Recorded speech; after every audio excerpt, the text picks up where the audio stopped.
আমরা কেন 10 টাকা চাইলে কি চাঁদাবাজি হয়? চাইয়া খাওয়া তো কোনোদিন চাঁদাবাজি হতে পারে না। চাঁদাবাজি হবে 1 লাখ 2 লাখ 5 লাখ 10 লাখ, ওগুলো আমরা তো 10-5 টাকা সবার সামনে দিনের বেলা চেয়ে খাই।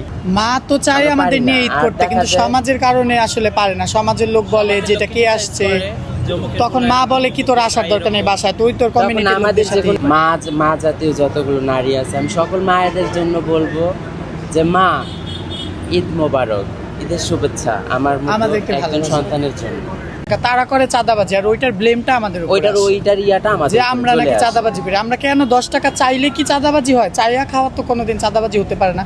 চাঁদাবাজি হবে 1 লাখ 2 লাখ 5 লাখ 10 লাখ, ওগুলো আমরা তো 10-5 টাকা সবার সামনে দিনের বেলা চেয়ে খাই।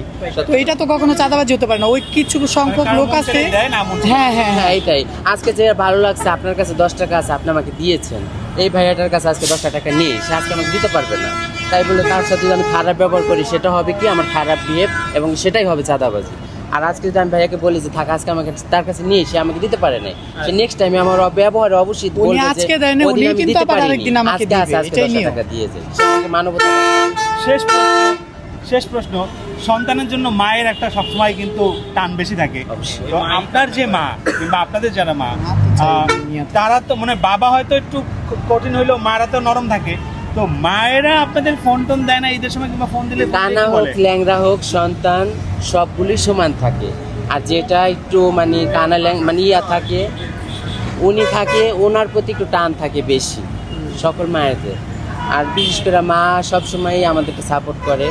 দেখা যায় অনেক সময় মা আর 10টা ভাই বোন থাকে, এদের চাপে প্রেশারে পড়ে হয়তো বা মাও তখন বলতে পারে না যে তুই বাড়িতে আয়, কিংবা তুই আমাদের সাথে ঈদ কর, কারণ সেই কপালটা আমাদের নেই।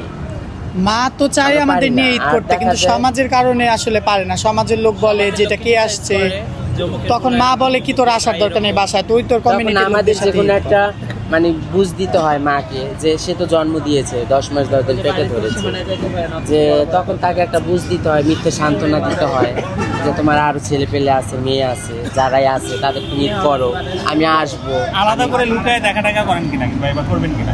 আলাদাভাবে লুকায় দেখা করতে বলতে না, এরকম ভাবে দেখা হয় না। আমার ফ্যামিলি মানে ছোটবেলা থেকে আমি এই জগতে আসছি, সবাই জানে যে আমি এই জগতে আসছি। আমি এই জগতে তৃতীয় লিঙ্গের সাথে থাকি, ইসরাদের সাথে আমি হিসে, ঠিক আছে। তো এরকম হঠাৎ করে স্বপ্নের মতো কথা হয় একটু হঠাৎ করে।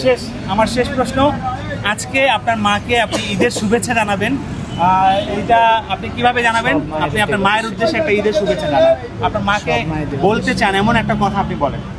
আমি আমার সব মানে যত নারী গোষ্ঠী আছে, মা জাতীয় যতগুলো নারী আছে, আমি সকল মায়েদের জন্য বলবো যে মা, ঈদ মোবারক, ঈদের শুভেচ্ছা আমার একজন সন্তানের জন্য।